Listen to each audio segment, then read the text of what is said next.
little heartbroken because I'm a little heartbroken right now, like the broke boys. Perdóname, no fue esa mi intención, haberle causado tanto daño a tu corazón, por haberte lastimado sin querer, por mi estúpida locura, perdóname.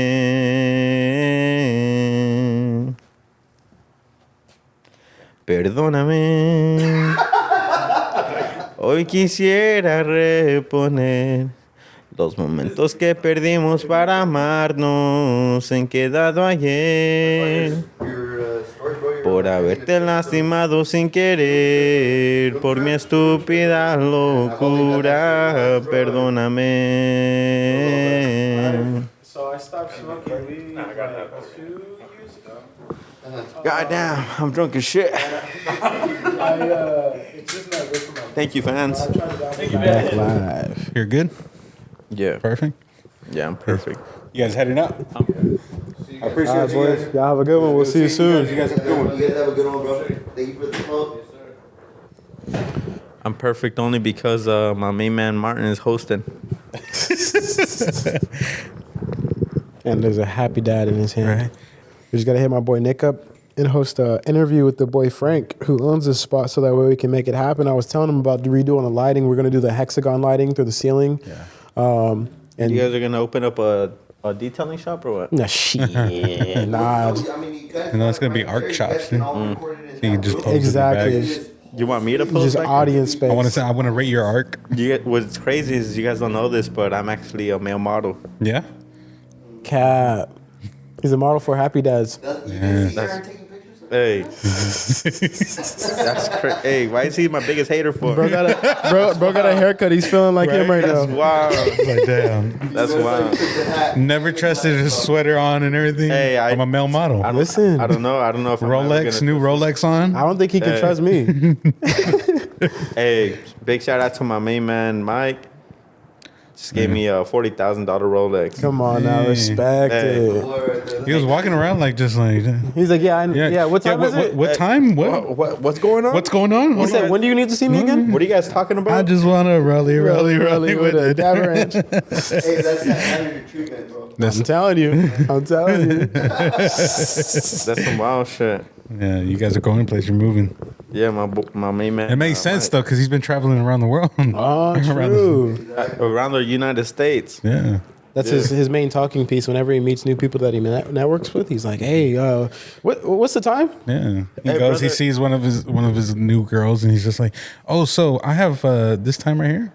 Hey, is this time right? Yeah. I don't. Hey, is this the same time you got? Hey, when are you ready for an interview? You there? You see that symbol? Yeah, exactly. Man. So I manage Grizzly Talks. You know. Yeah, you know, one of the biggest platforms in the Central Valley. You want to? You ever heard of him? What's going on right here? Hey, this symbol looks kind of weird right here. What is that? That time looked right. I can't read. Can you read what this says? Can you read the name of this watch? What's the price on this? Does that say 50? You see a price tag on this? Does that say 50,000? Is that 25 karat gold? Hey, can you tell is this plated or is this real? It's 20 minutes of us talking about his role. Welcome back to another episode of The Broke Boys. This is the third part series right here. And we have the one, the only, the Rolex wearing king right here. Is that me? Oh, Is that me? my name's David. You can find me on Instagram as David Alvarez F _. Yeah. So it's a pleasure being able to work with all you guys. And I can tell that you guys all have different personalities. You're definitely the comedic one. Absolutely. I'm just drunk today. I don't drink. I mean, I I don't drink? I mean, I don't talk. I don't Yeah. talk. So there's Yeah, a I'm talking. happy dad right next to you, unopened. Yeah, this is going to be one of our sponsors. Right there. We're currently in the talks with one of their employees right now. But Hey, Yacht Waters, if you see this, please collab. big shout out to my main man, Ruben from Raza Golf. Dang. That's right. So you guys were doing that whole thing the golf course, and I saw. So you're the connect of you're the whole connection of the whole thing, huh? You ran and are the owner of Raza Golf, then Rolex and everything. That's Oh what my I'm God, just, it's got to. He's the gotta be. CEO, COO maybe. No, that's my boy Ruben. He's just sleeping. He's being humble. Look at him. Yeah. That's my boy Ruben. I forgot his last name. I got Alvarez. no. David. His name's Ruben. He's from LA. He's pretty tight. Like he's calling me every once in a while, game, putting me up on game and shit. He's as cool as dude. That's You guys tight. gotta. You know what? They're actually coming. I think he's coming out this month. They're gonna do another golf event, and Okay. we're gonna have to bring you guys out there. Oh, I'd love to. I'd Does it love come to. with Happy Dads? No, Damn it. they're sponsored by Corona Premier. Okay. Comes with Premier. Corona All right, Mr. Low Premier. carbs. Love that. Love Skinny it. Kings. Love it. Yes, Yeah. sir. No Rolexes passing. Hey, shout out to my boy Mike on the mic. Shout out to Mike. Shout out Mike, bro. Yeah, but go ahead. So I want to I'm dive in open deep, like like how was your upbringing here in Fresno? Are you here from Fresno? So, Are you from LA? I mean, I'm from. You've been looking into me. Well, I know the manager. That's crazy. No, yeah, I'm from Fresno. I mean, I always say I'm from Fresno because out of the 27 years I've been alive, 26 I spent here in Fresno. But originally, I'm born in Ventura County. In Ventura, my family, when they came from Mexico, they went to Oxnard, which is Ventura County. Was born there. 1 year in, came over here, and I've been in Fresno ever since. So I'm from Fresno. Like, That's real. Yeah. Gotta represent. I don't claim Ventura. I don't claim LA. I claim Fresno. And I mean, I'm pretty sure they'd probably be mad at you if you claimed Ventura and Oxnard. If they Oh. would be like, he was only here when he was 1 year old. What do you- Exactly. I get it. He leveled up. He leveled He up. leveled up. He Moved to leveled up. Fresno, repping Fresno. Yes. Rolex on. Rolex on. Fresh Runs cut, Raza Golf. Never trusted. With Sponsored Never by Trust. Corona Premier Sponsored by Corona Nah, Premier and Happy Dads. and Happy Dads. That's not me. That's not Yeah, me. don't hide it. Don't hide it. Don't hide it. And sponsored by Never Trusted now. Actually, sponsored by Buki Beachy. You guys haven't tried it? Oh. We're gonna have to put you guys on. It's probably the best. It is the best beer in like the whole wide world. Both 2024 and 2025, they took the gold cup at the Beer World Cup in Las Vegas and in Monterrey. Oh, dang. Yeah. You know what? I actually invested into it. I need to follow up on that. Real talk. Yeah. So I have a question. So when I had seen you guys had gotten a beer sponsorship on your guys' platform, Buki Beachy. how was that? How did that come? Like How did it? Well, honestly, like how was the network for that? honestly, again, like big shout out to my main man Ruben. We met David Martinez out at the Raza Golf event. We went to a sponsorship event a day or 2 days before the Raza Golf, and we met both David Martinez and Jose Jimenez from VMG. We just told them like we got a podcast out here. We did I don't know if you guys saw the video for Raza Golf, but we did kind of a little recap for them. I saw the recap and then I saw your guys' comedy skits. For Raza Golf? Yeah. Oh shit, no way. I didn't even see it, but Oh, no, but you know what? Actually, a thing about Raza Golf, we kind of fucked up on that. We had like the best content for that thing. Like we were supposed to do a vlog for them, and we had like the sickest interactions. We interacted with the president or the vice president of Univision. We interacted with Casey from Casey and Carmen. nice. We interacted with some pretty big people. There was tequila, like people out there. There was, what's that thing called? Mezcal. Like there was owners of Mezcal out there. Like Oh, there was dang. some pretty Big big people names. out there, and we were interacting with a lot of people. They're behind the scenes, so I don't know if they would want to be named and stuff, but Right. we fucked up because we didn't have our audio connected to it. It looked like we had the audio connected, But nothing was on the actual mic. It wasn't pushed in all the way, so our whole vlog went to shit, but it was a pretty cool vlog. But we ended up doing a vlog for Raza Golf, and then David Martinez, which is the main distributor for Bukibichi in California, he saw what we were doing, saw the video, and then he's all like, I gotta like put these guys on or something. He messaged us, came on, we did a quick little meeting. We didn't know what he was talking about or what he wanted to talk about, and he just presented it to us, and we're like, yeah, like let's do it.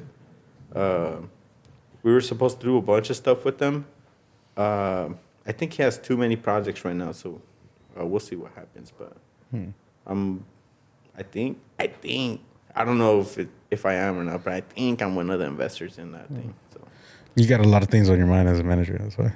Yeah. I'm just a truck driver. He's invested in his next Rolex. Yes. Yes. I mean, Mike, whenever you want to buy me another 100,000, He's gonna come back with 3 of them on. This one's gonna be iced out. That one's gonna be iced out. He's gonna have the rose gold, the gold, and the platinum. We're gonna have to drill some holes in this to put some diamonds on it. Some bezels in that. Oh God. He's gonna be walking around. I have the time frame for China, the time frame for Mexico, and Pacific time. What time do you need? You need military time? I got you. What is Nah. it? What are you talking about? So with that being said, did you ever picture yourself being in the position that you are today, like being a part of a podcast and networking like that? Well, okay, so all right, so currently I took a little break. Anything that you see right now on Grizzly Talk, it's 100% all Mike. Like he's doing he's doing the clips, he's recording, he's literally doing everything right now. So at the moment, I'm not doing too much. I had to take a step back because bad decisions in your life, you gotta like be accountable and you gotta take care of them. So right now, I'm currently a truck driver. I'm not too involved, but I try to be as much as I can. So I mean, shout out to Mike for like all the big things that are happening right now. That's all Mike. So all the big people you're gonna see, like that's Mike all right Mike. now. Yeah. Go Mike, go Mike. Real talk. But I mean, if you guys want to talk about when I was actually involved in Grizzly Talk, we could do that. Yeah, please, let's do it. All right, so, like Mike probably mentioned in his interview, we were living together for I think we were living together for 6 months. That guy's literally the best guy in the whole wide world. I met him back in 2018, I believe. He was my insurance agent. So originally, I took my mom in there. I was literally at the place where Mike worked at first, like that company. Yeah. And they were trying to like give me some high ass prices. Like my bill was gonna be like $130 or $150, but in order to get the actual insurance, I was supposed to pay like $400. And I was like, why do I gotta pay more now than what I'm gonna pay a month? And I was like, nah. And like little by little, they started bringing it down. But we ended up at the place where he works at now, which is AAA. And we got insurance with him. I came back because I liked his customer service or whatever. And I got insurance for my cars. He's like big into investing, and I was too at the time. And we like little by little like started connecting over that, over investing. I guess I think he was doing Forex. I was doing regular like stocks investing. But anyways, we ended up like coming together later. And why are you smiling? Mike's in the back smiling. Yeah, I think it's because I'm drunk or something. But anyways, we ended up living together. Like we became friends. Maybe October, the beginning of October of 2023 or 2022, something like that. For Halloween. It was a Halloween, but 2022 because I threw a party 2022. Right. So it was 2022. We became friends. Like a month later, the lady where the house that I lived at, she was having a big like divorcing with her husband. I had to move out. Mike was like the only person that helped me out. I ended up living with him because of it. Okay. So that's what I'm saying. He's like the best, like only person to reach out to help me and stuff. But during that time, he was telling me like I would want to have a podcast, and I just kept that in the back of my mind. One day, like I see a post on Instagram of Ty Lopez, and he's all like, "Get me on as a guest on your podcast." And I sent it to him. I was like, "Is this a sign?" He's all like, "I think it is." But he was just messing around. He wasn't even being serious. And you see, he wasn't being serious. And I was like, "Okay, bet." And then I go on Craigslist, I go on Facebook, I go on OfferUp, and I start looking for everything. I ended up getting mics, couches, lights, and I was like, "Hey, like, look, these are all the things." He's all like, "Oh shit, you're actually being serious?" I'm like, "Yeah, like I already messaged these people, like we're gonna go get them right now." I came from like, I think I was on my way from like Salinas or something, and no, he was on the way from, where do you go? I think you went to San Jose, right? San Jose. Yeah, he was on his way back from San Jose, and I was coming back from like Merced or something, and then he's all like, "Oh, I'll be in Fresno at this time." I was like, "I'm gonna be there at the same time. Like, let's just go get the couches." And we went, we got the couches. The next day I went, got the mics, and I think like a week later I went and I got the lights. So I think early stages I was really involved because I was pushing, like I pushed Mike to like do it and stuff. I think other than that I really didn't do anything, honestly. Like I had connections before, maybe like I had a business. Mike is nodding his head like. Yeah, I really didn't do anything. Like, what did I do? I mean, at the end of the day, you were like a good push. Yeah. I mean, Well, maybe even if it was just that one, You were the one that initial was interaction. telling him. It was a full, like, our full first year. Well, we're a little past the first year, but every connection came through this guy.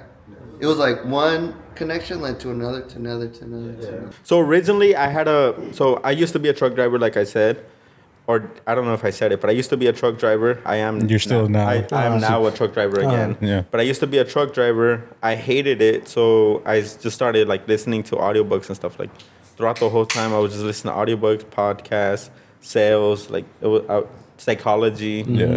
Psychology. We need to talk about psychology. Yeah. But so right after truck driving, I went into sales, and I was probably brand new. I was probably like top 5, like 2-3 months straight. Like, Damn. just sales. So from there, I started my own business, and through that business, I made it a big focus because it was home service. I made it a point to make it like locals involved in it. So if I could, I would put local restaurants in there. If I could, I'd shout out other like junkyards or like trash pickup. Like I would do like a bunch of local stuff. So because of that, I would shout out a lot Anthony's Tacos. Okay. And I remember, like, since they're so big and they're like super media focused, I was like, they're gonna be like one of the people that we hit up. And I think they were the very first people I hit up, but they were getting married that week. So instead, I think Mike got one of his good friends, which is I don't know why you didn't talk about it, which is one of his biggest influences in his whole life. He got him on, and I got on one of my real estate friends, and then I think the third episode, Anthony's Tacos came on, and they were like the biggest. They were the biggest thing for us. Yeah. Because of that, we got into Hot Girl Halloween. Because of that, we met K Rich, we met Stunna, we met a bunch of people because of that. So how was it like working with K Rich? That's great. I really haven't worked with him. You know, the thing about me is I like helping other people out. So like even if it doesn't affect me, like I like to introduce people to each other. And the reason I met K Rich was because of Ben. Ben is like a huge Ben is a person that works with him so much, and I feel like the person that K-Rich benefited the most was Luis. So I'm pretty sure it really helped Luis out in what he's doing now. Journey. But yeah, definitely in his journey. I really haven't talked to him much. I probably had like 4 interactions with him, but he was a cool guy. He after we did his media thing, like he thanked us all and like he got us pizza. So Heck yeah. yeah, Pizza. yeah, it was good pizza too. Yeah. All right, main question. What's the top pizza spot in Fresno for you?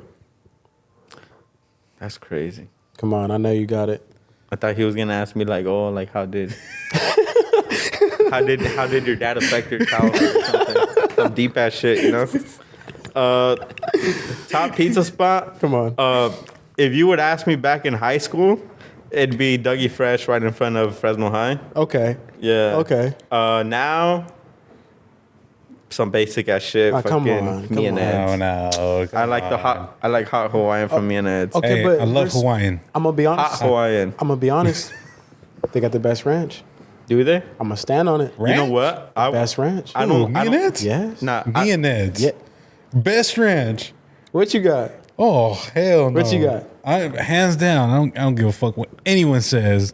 Anybody that has the best ranch, it's Carl's Jr. I'm talking for pizza. Come on, bro. No, ranch. I'm talking about ranch. I'm a ranch enthusiast. He's a ranch specialist. Carl's Jr. is the best ranch. Best ranch. You're I never tripping. even had Buttermilk ranch ranch. from them. Yes. You're tripping. I didn't even. I like how we were talking about this. Listen, Like, listen. and now we're talking. You know. No, real talk. so sorry. I don't like this place. I don't like the wings. Oh, I'm sorry. This is the studio. I don't. No, not this. I don't like the wings. I don't like the wings at this place. But the best ranch is Wingstop. Nah. Wingstop is the best ranch. Mike. Mike is agreeing with them. Listen, between Mountain Mike's and Me and Ed's, I can't tell the difference. No. But Mountain Mike's pizza, I'll stand on that. Motherfucker ever impressed Mountain me about Mike's what pizza best, is it'll be good. Mountain It's Mike's. just pricey as a motherfucker, bro. Yeah. It's the Five Guys of the pizza industry. Yeah. Yeah. My favorite pizza spot that I like to go to is called More Than Pizza. Where's I've that heard at? about them. It's on I've Bullard and heard of West. them. Bullard and West. Yeah. Right across the street from the Dutch Bros. Crazy. That's where me and Mike met. At that place? Bullard and West. Wait, Oh. was it Bullard and West?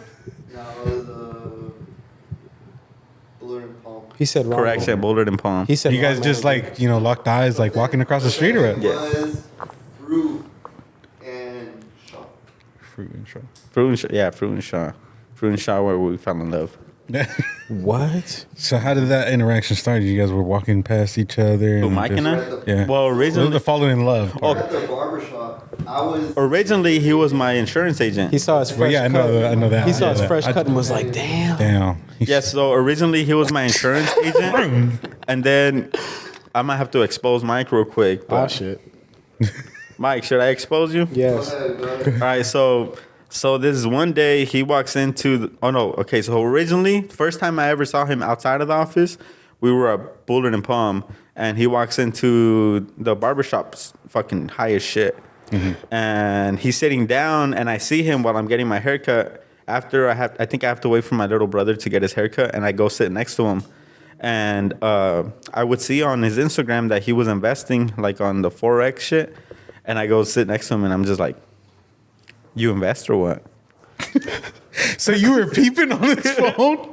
No. It was no. I would see his. Yeah. You were peeping on his phone. No, Yeah, I what would he see his said. Instagram post. Oh, okay. Yeah, so I would Invested see in it. Bitcoin? I thought he said that he was looking at your Instagram as you. That's what I thought too. I was I like, was you're like, peeping at his phone. That's how no, you no. guys became friends. I would see his Instagram before, and and then that day, like I didn't know what the hell to tell him. Like, So- so I just looked at him and I just said some stupid shit. I was just like, "You invest or what?"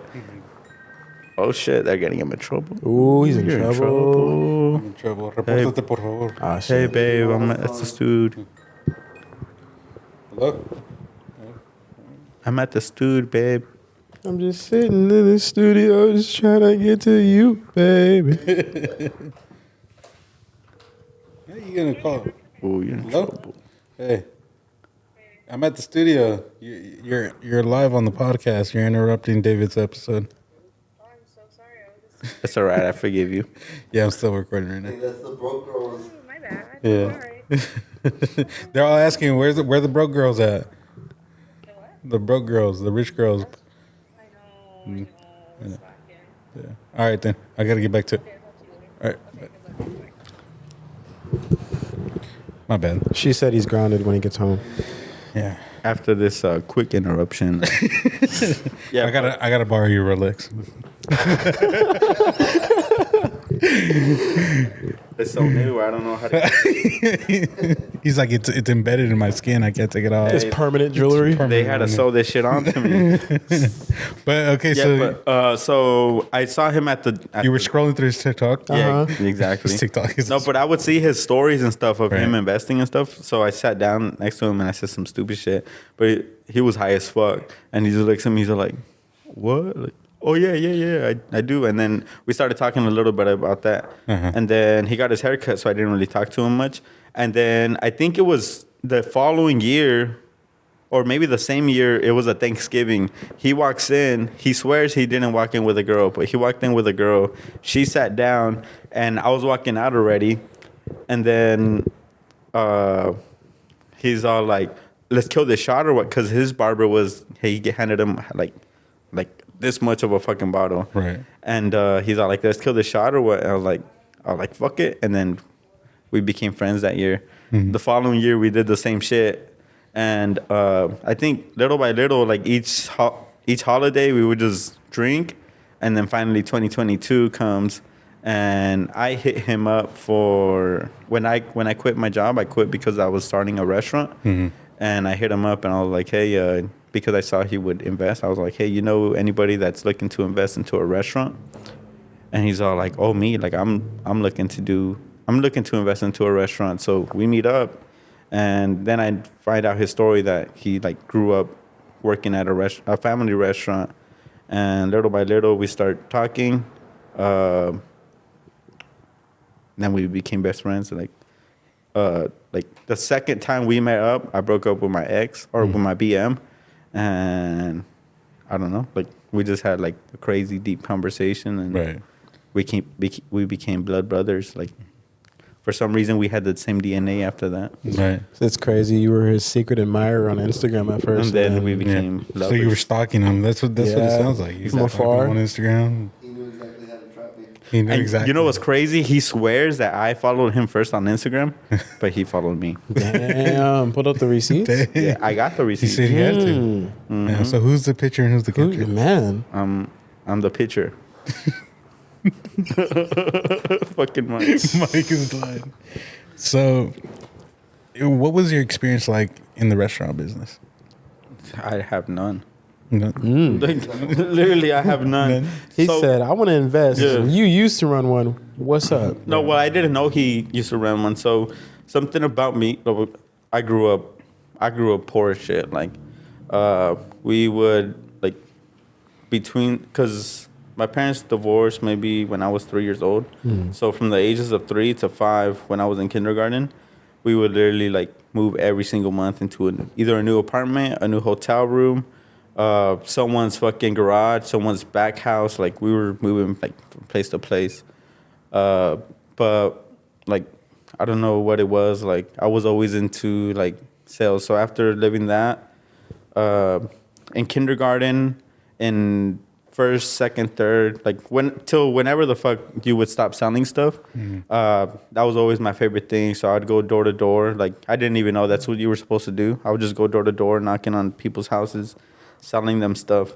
And one of the things I talk about most is I was selling chocolates one day at my apartments, and I go up to this older man and I was like, "Hey, like I'm selling chocolates. Do you want to buy any?" And he's all like, "Oh yeah, how much is it?" And I think that year I was selling C's candy, so it wasn't $1; it was $1.50. And I was like, "Oh, it's $1.50." He's like, "Why so much?" I was like, "It's C's candy." He's like, "Oh, okay." So then instead of giving me what it was worth, he gave me the 50 cents extra. So instead of the $1.50, he gave me $2.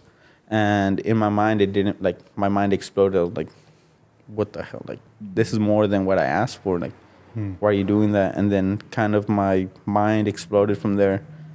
And I kind of started thinking more about like, not really, but I would just think more about like sales, and I just like this so much.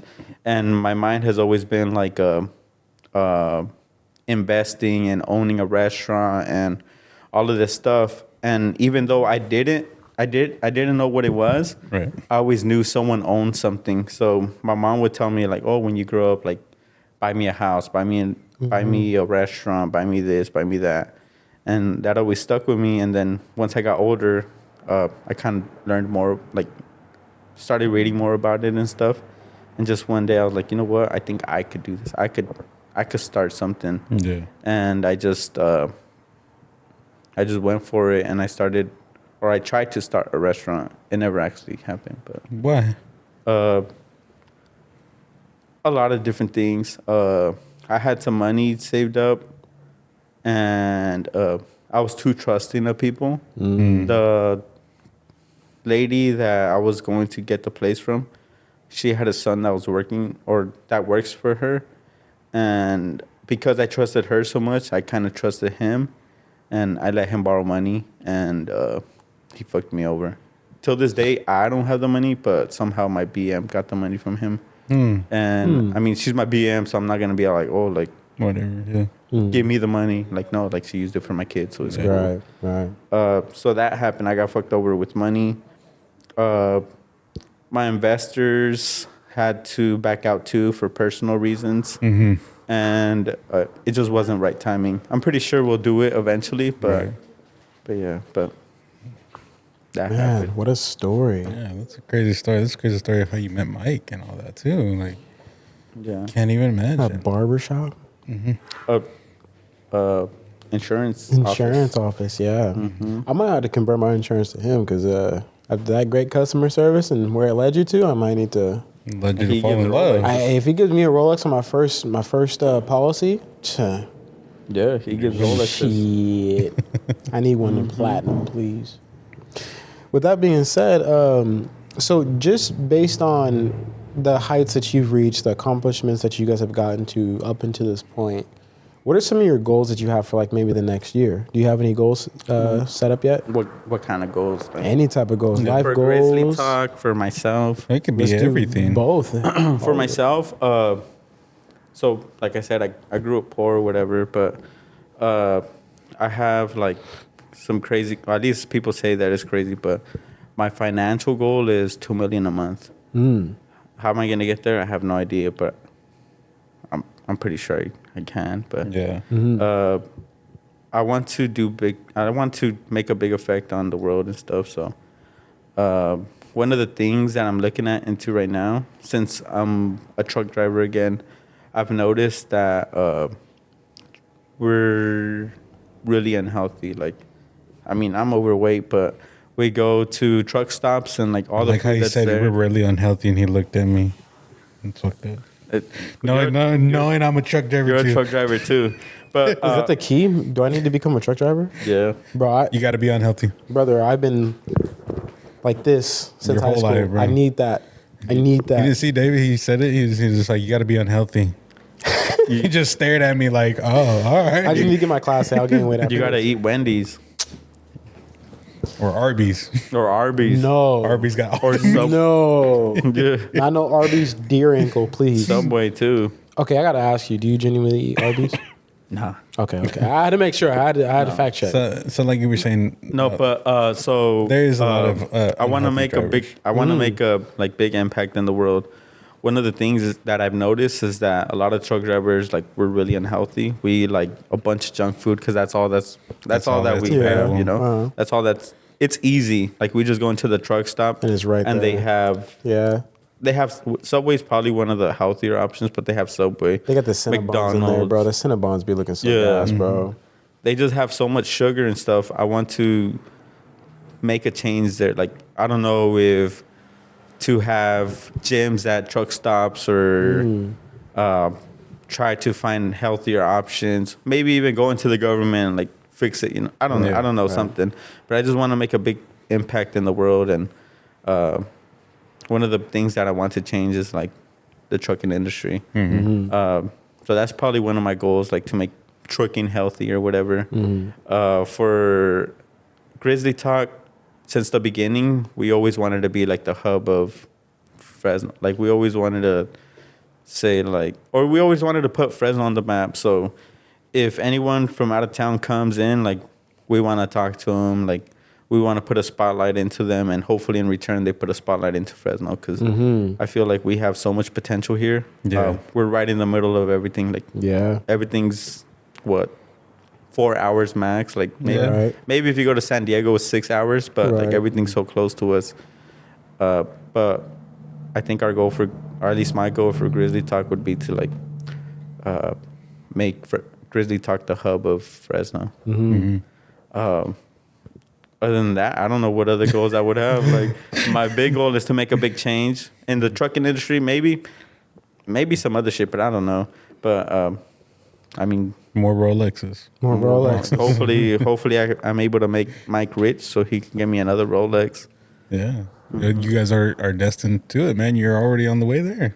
You're his manager. I mean, you got Raza Golf on your back. Yeah, hopefully you guys can come to that, because it was love pretty to. cool. Raza Golf, their big goal was to put like more brown on the green, and I had seen that you guys had, or they had a lot of athletes out there. yeah, they have, at least in LA, they have a lot of connections. Because I know, like, one of the people that we grew up in high school with, Jalen Johnson, he was out here. He was playing golf with them. And With he's Raza in- Golf? Yeah. Oh, shit, And he's okay. a NFL. Right now, he's with the Chicago Bears. He's a Oh, no cornerback. Yeah. What school did you guys go to? You guys went to Central. school together? Yep. Oh, shit, okay. That's pretty cool. So we don't have the amazing story, like the love story that you and Mike had. Nah, you know? for real. No, me and Mike are 1 in a million. I don't, Buy insurance for me, you might get a Rolex. Right. exactly. Ours was more based on trauma and So, something like that. Yeah, I know you wanted to speak on psychology. On some Please. psych- Yeah. recently I've been looking a lot into psychology. So, I mean, I never went to college for it or whatever, but I've been like, honestly, I've been like searching to what is behind my traumas and stuff, right? And one of the biggest things is like my dad, right? So growing up, we would get beat by my stepmom, like my brother and I, because I only have one full brother. So my brother and I, we would get beat by my stepmom, and my dad would never protect us. And like, I always wondered like why would he take his stepkids to like trips? Why would he not protect us? Why would he like put up with so much stuff, right? And so I just started diving deep into like psychology and stuff. Right. And one of the books that I was listening to talks about why men aren't men anymore. And the thing is, back in the days, all boys were with their fathers at the farm.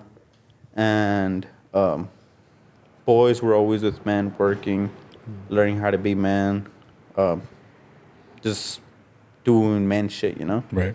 And as time goes by, now instead of everyone being a farmer, now there's some farmers, there's some people working as a fire department, police. There's iron workers. Like there's just different stuff. Factories played a big role in it. Yeah. And the boys, they can't go with their dads anymore. So what I learned is that now women are teaching men how to be men. And you can't do that, you know? Like women don't know how to be a man. And the way my dad grew up, his dad would always come to the U.S., then go back to Mexico and just meet one of his kids, come back. Meet one of his kids, come back. Like he would just go drop off, like he would just go get his wife pregnant or whatever. Yeah. So my dad never grew up with a man. And in return, he saw how his mom was being treated and never wanted his women to be treated like that. So instead of protecting his kids, he protected his wife and in return hurted me, you know? So, I mean, I forgave him, but like that's a thing that like Right. I dived into psychology Right. because of it. And Do you still got problems with it?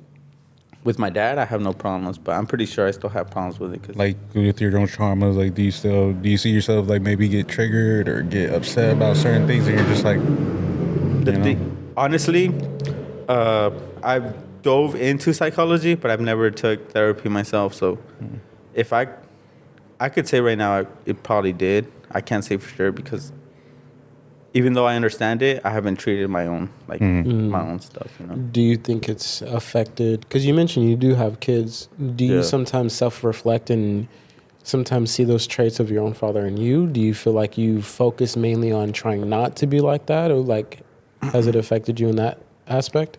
Try like If that makes sense. so. Okay, so I have a daughter, Uh-huh. and so I really try my best to be there for her.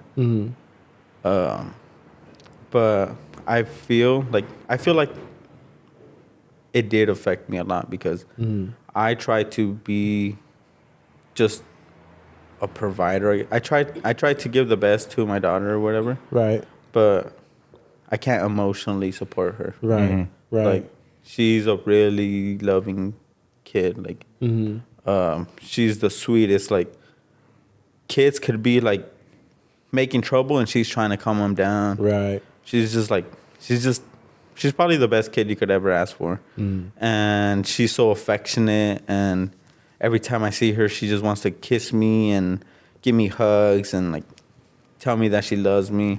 And the thing is, even though I want to like show that to her, I just don't know how. So Right. it definitely affected me like a lot, like growing up and stuff, you know. And I think that's something that a lot of people don't talk about is the fact that, I mean, it's obvious the way your parents treat you and the environment that you were raised in, it molds you to who you are when you become a parent. Now, the hardest part is do you recognize it and try and break that cycle for your kids? Yeah, I mean, I'm definitely trying. Honestly, I say I'm trying, but am I actually trying? Am I actually getting the help? I'm really not, you know?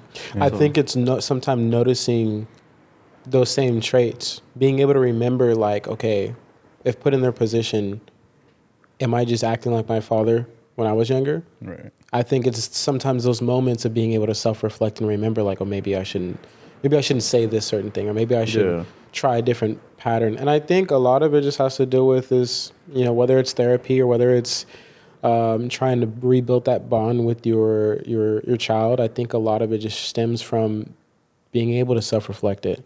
Yeah. It's the same thing with like noticing your faults. You don't notice it until you think about it and you sit down and be like, maybe I shouldn't have done this. Yeah. But again, I mean, I'm not a father. I'm not a parent. I'm not too sure about that point. But that is something that I've always thought about because I do come from a home of trauma and on a personal level, not to interrupt any of this, but I grew up always telling myself I didn't want to be anything like my dad. And I always promised myself that if I ended up having kids, they wouldn't experience the same thing that I went through with my father. Right. But when you're in a situation, how easy is it to break that cycle? How easy is it to mentally stem away from what your father may have been through? And I think a lot of it just starts with understanding, obviously, your father and your parents, where they came from, what their environment was like, and understanding why they were the way they were. And again, reflecting back at yourself and being like, okay, maybe I need to change this environment for my kids so that way they don't have to go through what I went through. Absolutely. No, and that's a key factor is understanding where they come from, where the root of their issues are, and learning just to accept that that's their upbringing. Right. But you have to learn to accept that you can change that, you can alter that, Right. and you can break that curse, you can break that cycle.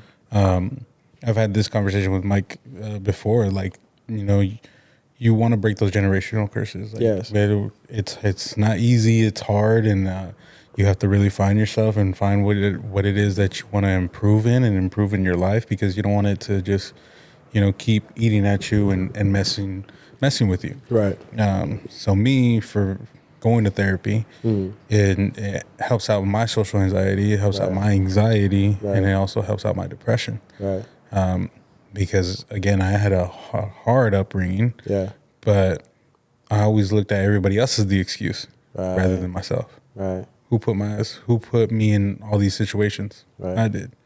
I kind of sit there and continue blaming my parents. Yeah, I had a fucked up childhood. Yeah, I have trauma. I have a lot of stuff that, that is buried within me. But I can't keep lashing out and using that as an excuse. Right. Right. So, for the most part, like, it was just challenging, like finding yourself and really admitting, like, you know what, I need help. Right. And to deal with, you're always in that mentality of feeling like, oh, I'm not enough. I'm not Right. doing good. I'm not doing anything right. Right. And I can't even imagine what it's like to be a dad. But I know you want to do everything you can for them to not feel the same way that you feel. Right. For them not to go through the same issues that you go through. Right. What do you think was it that pushed you to go into therapy? This year. This year was one of my worst years, personally. What I went through, and the position that I was put into. The other thing was I wanted to finally. I think it just finally just caught up to me. Everything that I never talked about. There's things that I couldn't talk about. There's a situation that happened early on in the year that there was no control over it other than like, well, I have to let my character show if that's the bullshit that you guys want to run with. And it fucked me up so much that it made me question my own existence. It made me question what I'm doing, and it made me have doubt. And I didn't know if I was doing anything right. Seeing the platform blow up and it was going on the way that it was, and that motion never stopped. But it definitely fucked me up because there were so many milestones that we were hitting, and I wasn't happy. I wasn't feeling like I accomplished anything. I was just feeling of like more of a burden, more anxious, more issues within my relationship, more issues within my family's relationship, and having to stand on the grief of cutting people off, and knowing that that was the best solution for myself, and not have to deal with people's narcissistic tendencies and let them brush anything under the rug. So it really just challenged me a lot more with everything. And once that, I think that whole incident was the last straw that really broke me. I got a question. How did you start therapy? I had to research. On who I wanted to, because you want to find a therapist that you want. Right. You can't find just some random one and be like, all right, picking you. Right. No. Right. You want to do your own research. You want to look into what they specialize in. So my therapist specializes in generational curses, childhood trauma, and motivation. Gotcha. She's a motivational coach as well. So when I was doing research, I was going through different pages of different therapists. Right. And each doctor had different specials. They were specialists in their own field. Right. So I think I reached out to like 5 of them because it's almost like a job application. Yeah. Because they have to fit you in their schedule. They have to make sure your insurance takes it, or if you're going to pay out of pocket. And therapy is not cheap. I was gonna say, is it pretty expensive? It is pretty expensive, but my insurance covers the majority of it. I just have to pay the remainder. Okay. So if you have a good insurance or good job that gives you good insurance, like, I recommend using it, utilizing it. I think the biggest thing that stops a lot of people from getting into therapy is how to go about looking for a therapist, but also the sense of like, well, I don't have the money for it, Yeah. which is crazy to say that sometimes you don't get paid enough to pay for peace of mind. Yeah. I think that's crazy because I think that peace of mind and at least being able to have straightforward thinking and a stress-free life should be priceless. I think that should be something that should be available to everybody, because I mean, some people grow up having some of the worst traumas in the world, but have so much talent or have so much to give, but they can't reach that root or give that to the world because they're stuck in their trauma. And I think that having that available help means a lot. That's why I was asking you how you got into it and so on, so that way the audience can kind of take a grasp of the reality of Yeah. what it's like if you do need that help to, reach out to a Yeah, therapist. absolutely. And I think it is important. Like, especially growing up in a toxic Hispanic household, you see therapy as like, hey, It man, don't exist. that shit don't exist. Like, get your ass to work, move the fuck on, drink another Happy Dad. Yeah. Get over it. Yeah. And That's that guy right there. and that's why I don't like to drink. I'm always a Right. one and done type of person. Yeah. Because I grew up with an abusive alcoholic father. Right. And we got into a lot of physical fights. And again, like I always told myself I'm never gonna be like my dad. Right. And I love my dad. Right. And I understand where he comes from, but it took me so long to get to that point. Right. Because there was a point in time where, hey, I don't want to be associated with any of you guys. Right. And again, which is why therapy is helping me out. And I get it. It's not for everybody, and it's for whenever you're ready to do it. Right. Would you? Because okay, so I mean, I grew up like super like you don't talk about your problems. Right. Like Same. if there was a fight, okay, it's a big ass fight today, but tomorrow we're acting like Like nothing happened. Right. So for the people that are questioning it, and with what is it, AI like getting so advanced, how do you guys feel about like people doing therapy through that, like through AI? There's people that they find the comfort through AI, and I think AI still has a lot of techniques and options that it gives you about how to cope with a lot of things. It's the same thing as what I'm doing right now with therapy. I'm pretty sure they would give you the same itinerary or the same, coping mechanisms to break the cycles. But sometimes it's better for you to talk about it with somebody else and really open yourself up to somebody who Right. isn't unbiased, who Someone who isn't can relate. someone who can listen to you, and where you can actually pour your truth, and they won't judge you, they won't use it against you, they won't, because that was the other thing too, is like I didn't have friends that I can really rely on and say things, because I would open up and say about them, and they would go and use that as fuel. And again, like I lean on DJ a lot for sure. But DJing so have and so is DJ, yeah. You've also leaned on DJ? Yeah. I've He's also also leaned leaned on on DJ. Sometimes that motherfucker leave me hanging, but nah. But, Fucking DJ. But DJ isn't around all the time. He's not around 24/7. He's not there, when I'm spiraling. And so again, we really leaned on a lot of deep conversations with everybody. But again, people use that as fuel, and they use that shit against you, and they think that it wasn't going to affect you. Yeah. I do think that AI can help in certain ways. I don't want to speak too much on that topic because, I'm not going through therapy, so I'm not too sure how to answer that question fully. But I do think that having an unbiased and an actual human interaction with someone who may be able to understand a little bit your situation a little bit deeper because they can relate to some of those things, I think helps a lot more than, AI. But I'm also thinking with AI being programmed by a human, I'm assuming that they use previous therapy sessions from other clients, and they kind of put together that information to try and get an answer or try and get help that fits your situation the closest as what the previous clients have had. As a man, I think you're also taught not to talk about your problems. Yeah. So it's I feel like that might be a big thing into a lot of men not going to therapy, because my friends that do go to therapy, it's usually girls. Yeah. Out of 5 girls, probably 3 of the girls that I know go to therapy.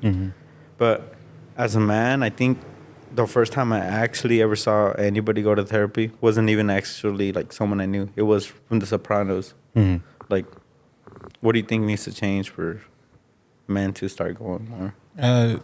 Being more vulnerable. I mean, you get the vulnerability when somebody's drunk or under the influence, and which is why sometimes you get those people that are oh, I'm a crying drunk, or I'm a happy drunk, or I'm a sad drunk, whatever it is. Or that, oh, I love you, fool. Yeah, those ones. Yeah. Those ones, and then Hey, you talking about me? No. I ain't heard it yet. I ain't heard it, but I think that's where it comes out. you want to be vulnerable, you want to open up and just talk to whoever it is. And again, I want to give a huge shout out to Kat, she's my rock, because she's always preached about therapy.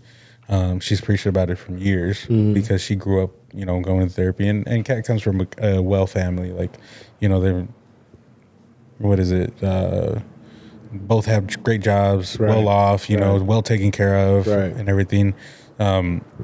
So she was completely opposite from me. So when I would talk to her about my problems, sometimes she'd be like, "You need therapy." Yeah. And I'd be like, "That's not what I want from you, bro. Like, I just want you to listen to my problems. Don't fucking tell me I need therapy." Yeah. I was like, and I used to be like that. I used to be like, "I don't need fucking therapy. Like, I'm Right. fine the way that I am." And then she would be like, "No, look at you." And I'd be like, "What's wrong with me?" But again, like and there would be like certain times where I'd be like, "Fuck, I'm catching myself getting a little too aggressive." Yeah. Or I'm catching myself being a little too ignorant. And I think that's also what goes back to what I was saying earlier, is being able to self-reflect is the first step. If you can self-reflect and understand you're not acting in the way that you should be, or you're not being the person that you truly should be, Yeah. is the first step. And then trying to correct it being the second. So whether it's therapy or whether it's, correcting it yourself through practices, I think it helps a lot. But just not doing anything about it, that's the thing that keeps the cycle going, unfortunately, through those generational curses and stuff like that. I've definitely caught myself doing that. I was going to say something, but I had to stop myself because we don't promote drug usage, obviously. But David's like, I do. Look at him. No. I don't do drugs no more. But 1,000%, I do think that if you feel like you're repeating the same cycles, it's ruining your relationships with people, whether it's a relationship with your partner or a friendship, or even if it comes down to your kids, if you feel like you're doing something that's in a toxic manner, like, get that help. Yeah. You may not be able to figure it out by yourself, and that's okay. I do think that getting help is something that should be more morally accepted rather than being embarrassed, because who's really going to shame you for going to a therapist? Like, Mike will. Mike's gonna shame me. he's going to be like, bro, you should have just got another Rolex. Bro, you should have just talked to me. And I think that getting help is definitely something that shouldn't be shunned upon. I think it's something that people should promote, honestly. Yeah. It takes a lot of guts going up to somebody else and actually pouring your whole life. Yeah.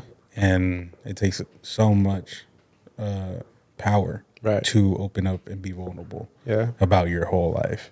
And like, I'm not one to judge at all. Like, I'm pretty open. I've been open for years in the platform, and I'm not ashamed of anything. Right. So I do encourage it, and it's also like whenever you're ready. Right. It's on your time. Yeah.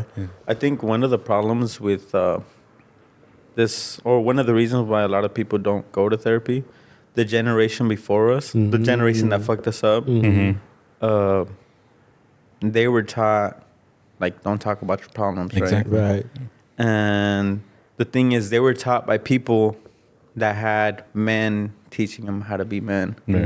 And then the generation that we were taught by, they didn't have the men there, So these hurt people got advice from people that were not as hurt, Right. And the hurt people hurt us. Right. And now they're telling us not to do the thing that would help us be healed from the hurt that you just gave us. And It's a lot of there's a lot of influencers that are like, oh, like, these fucking soft ass, what are we, Right, Gen X right, or whatever. right. Like, back in our day, there was no such thing as depression.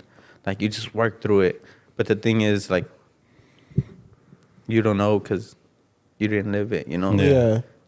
Like, It's different- your different hurt times. hurt us. Yeah. And the people before you weren't as hurt, so you Yeah. don't know. Yeah, I do think that. Well, I was gonna say something. It's like you don't know something, so you don't know how to change it, right? So they may have been depressed, but depression may have not been a thing during that time frame. So Right. they're dismissing it and deflecting it onto you. Now you've recognized it, but my main question is how do you think that affects the children of the next generation? So obviously now we're promoting it. Right. We're saying, hey, get help if you need it. Do X, Y, and Z. Do you think that will help correct the next generation for the mental well-being, or do Ooh. you think that enables them to be like, oh, I'm depressed, but maybe they're not going through depression, maybe it's just a small amount of sadness? I think it's hard because you don't want to raise them the way that you were raised. Correct. Right. Correct. But then you don't also, like, I think about it too. Like, if I were to have kids, I want them to have the thick skin of me. Like, you know. Right. But again, how much shit did I go through to get to the point where I'm at? Yes. So I don't want them to ever feel or go through anything that I went through. So I definitely want to pave them on the right path. But I also want to show them, like, hey, you have to be resilient. Right. But you have to be transparent. Right. Right. It's kind of hard. I can't imagine. Because I'm thinking about like the way I was raised, and obviously I've been able to differentiate depression from anxiety, from all these different, mental states. And obviously the generation before me, they didn't have all that. They weren't worried about none of that type of stuff. They just dealt with it. But we're dealing with a new form of treatment that hasn't been performed yet. So it's like there's got to be an outcome. There's got to be a positive and a negative between that. So I'm just trying to figure out, is there really a negative to having that resource and having that platform of being like, here, get help? Like, if you are depressed, if you are sad, get help. Does that enable people to feel like entitled to being like, oh, I'm depressed, I need to go and get this situation handled? Does that oversaturate the field of therapy? Does that, you know what I'm saying? How does that negatively affect it? But yeah, that was just one of my questions I had. So you're afraid that maybe because we're so open with therapy, or at least this generation is so open with therapy, maybe we're going to raise a soft generation? I wouldn't say a soft generation, but I do think that it would kind of taint it in a sense. So the people who are truly depressed may get dismissed off by their therapist because they're receiving so many people, so many clients saying, oh, I'm depressed. And it's oversaturating that field. So it's like, yeah, it's open. If you need the help, you can go and do that. But how do you now differentiate people who are truly depressed from the ones who are doing it because they hear their peers are and they're trying to replicate that persona? And, you know what I'm saying? Probably is going to be a problem. Yeah, and that's just one of the things that I'm thinking about right now because, again, everything that's positive has a negative to it. Yeah. Not that it may be a problem now, but it's just something to look forward to in the future, I do think that the generation that we're raising right now, they're not soft asses. They I think we're living in such a tough time too. Because think about it, we have such a high interest rate of economy. Yes. Not a lot of people are getting paid enough. Right. Not a lot of people are being able to live on their own. And that was another thing I wanted to speak on. Is like the fact groceries. Think about that. The generation after us, I mean, the generation that we're currently living through, there's a lot of people in their 30s still living with their parents. And it's accepted. It's understood. And it's like, hey, I don't They can't be like David over here, who's the biggest manager. No, God, David got the Rolex on his wrist. He's got a 6-bedroom mansion out in Clovis right now. I'm telling you. That's crazy. I actually have a studio. Hey, respect it. It's 2 seats in the front, a bed up top, and I think I got a microwave and a little mini fridge. Bill got a Rolex on her wrist and It's, lives in a studio. Our economy is tough. It's called Kenworth 680. There you go. Dude, you got a mobile setup. Oh God, the double stacks. Double It's stack. mobile. Ooh. Yeah. Upstairs studio. If any of you guys want to visit, I got a bunk bed. So Yeah. Heck yeah. And I think that the next generation of kids are going to go through a generation of life that we've never seen before. I mean, between having so much technology on hand now, between having so much mental health and mental health awareness, the level of acceptance that our generation is being able to bring to the table in terms of understanding who we are as people versus what we went through growing up. And then on top of that, just the economy being as shit as it is, not being able to have a home of your own. I mean, there's people out there raising their kids, and that kid's grandparents is living in the next bedroom to them. I mean, how common was that back in the days, If that's the case, he's my And this episode was sponsored by Happy Dads. That's what I'm taking away. Happy Dads and Rolex. what's crazy is right now when you were speaking, I looked this way. Yeah. No, I saw that. Is that I don't know who that is, I don't know what it I is don't know either. who that is. but I either. got scared. I got scared. This episode is brought to you by hallucinations and alcohol abuse. I thought someone was outside looking at us. I was like, oh, like, Dude, that was hell the fucking gorilla earlier. Yeah, when we I was walked in. I was unloading, and then DJ and me and him were having a conversation. And I looked inside, and I was like, "Oh shit, who the fuck's in there?" It's the gorilla just standing right Just there. standing in the back. Yeah. Okay. But back to the topic. I mean, Let's go ahead. Let's wrap this. Yeah, one up, 'cause God. we we're having high talks right now. Thanks for Yes. Thanks for I appreciate it. You're an amazing guest. I don't know, honestly. what is it that you have? This but- is the best episode I've had in a while. I'm not gonna lie. you know what's crazy? Everyone says I'm always their favorite person. How do you like your steak? My How do you like your steak? Let's get into this topic. All right. So I just started looking. Okay, so I've always been overweight. I just started looking into this since I'm a truck driver, and like I said, I'm trying to find like the healthiest way for truck drivers or whatever. Right. So I came across the diet, the carnivore diet, and what they eat is steaks and all animal products, so eggs, butter, like simple shit, no vegetables, but just straight animal products. So I started eating steaks, and I mean I've always eaten, well not always, but when I had my own money or whatever, I started eating steaks. I started at medium well, graduated to medium rare. The other day I went to a steakhouse and I ordered medium rare, but I cut into my steak and it was rare. I try it, best thing ever. So I have graduated to rare. He's a real carnivore. It's a real one. Yeah, so I can't. So every day, no, not every day, but most days, because it's a pretty hard diet to follow. Most days I eat, when I'm on the road, I eat steak and eggs. And whenever I can, I go to a restaurant and I eat it. But I wouldn't cook my own rare because it might be a little too dangerous for me to do it. It might be too blue. Yeah, I'm gonna stick to medium rare, but I might get some rare whenever I go into a restaurant. I'm not gonna lie, I'm a medium well guy. I don't want to see no pink. If it is slightly, I don't mind it. I think I'm still a medium. I don't medium want no blood. Medium rare. Medium rare. I've had my traumas. I can't go anything above that. Right. It's just no. I've had my traumas of food poisoning, and my stomach just don't like taking risks, so I just try not to. Even though I know it's steak, most people are like, "No, you're safe, you're good." I don't even eat sushi. I don't like. You don't like sushi? experimenting- I'll eat poke every now and then, but it's not common. I don't like experimenting with other. Yes. Like forms of what is it that I'm trying to say?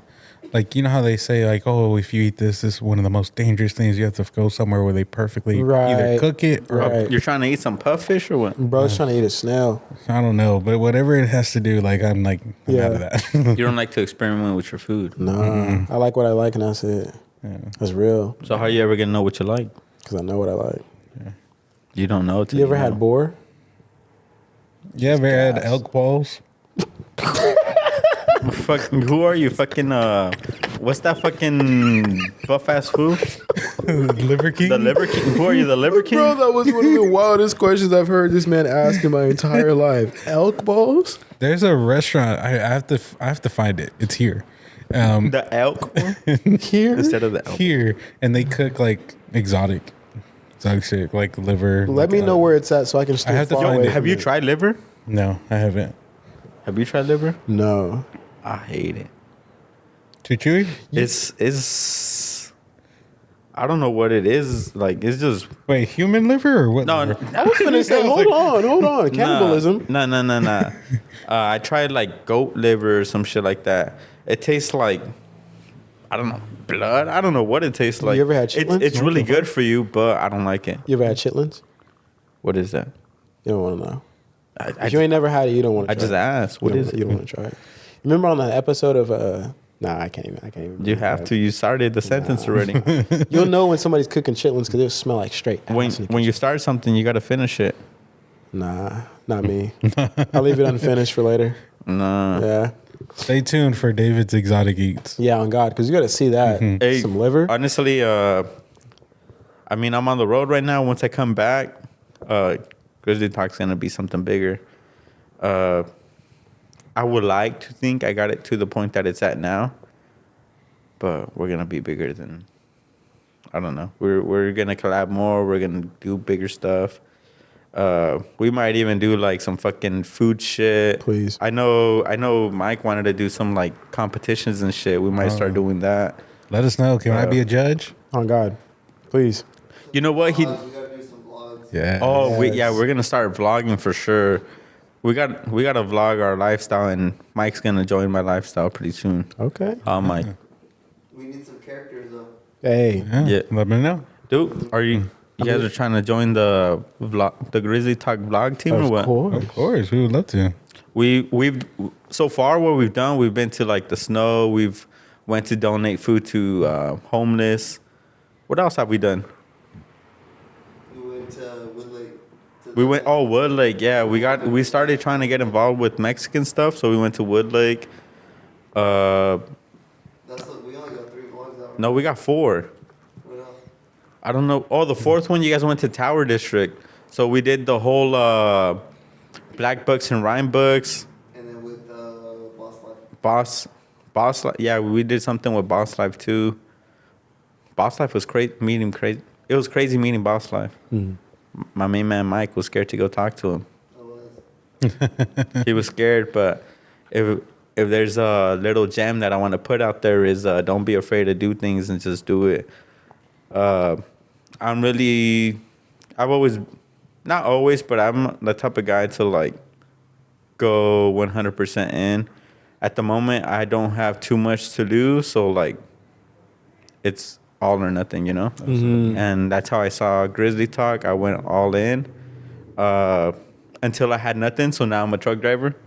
But Then you'll come back and you'll be all in again. All in, exactly. yeah. Just keep doing the most you can until you're successful, and don't be afraid to do shit. You know. David's all about take the opportunity when it's right there. Yeah. Like I would like to be more responsible and try to secure like a stability. But how I see it, if you don't risk it, like you'll never get there. And I think everyone has a different route or route, however you want to Right. say it. And I think I'll just continue going all in and shit. Yeah. Like No, that's beautiful. I love that message, man. everyone's story is different, and everyone's tolerance is different. And if you can't tolerate so much risk, just build your foundation and risk as much as you can. And I would say just everybody risk as much as you're willing to risk. And my case, I'm willing to risk it all. Hell yeah. Basically, he said, if you ain't about that life, don't try it. No, try it. Everyone try it. Everyone do as Basically much. saying, get the fuck out the way. No. Out the Rolex. Everyone risk as much as you can, and you might be more successful than me. And I think most people are, but at the end of the day, like You're on top. the race isn't over, you know. Right. So like we'll It's a see at the marathon. end. Right. It's a marathon. With his mobile studio. Yes. No, It's Kenworth. Yeah. It's Yeah. Kenworth. He'll be I at the end of can. the finish line. Yeah. I'll be in Florida next week. If anyone wants to come visit me, I'll be in Tampa. What color is a Kenworth? It's white. Damn it. I was thinking cherry red. That's crazy. He really racially profiled me, huh? Nah, that's what my Kenworth would be. I'm just saying. He racially profiled me. Nah. He looked at where I was from, saw the color of my skin, and just thought red. Just red. That's Just it. red. That's it. crazy. Well, thank you guys for staying tuned for another episode. This concludes the 3-part series. I appreciate you guys for being on. David, thank you. It's been amazing to meet you. The legendary David Alvarez. F_. We love you guys. Much love. Peace. Peace.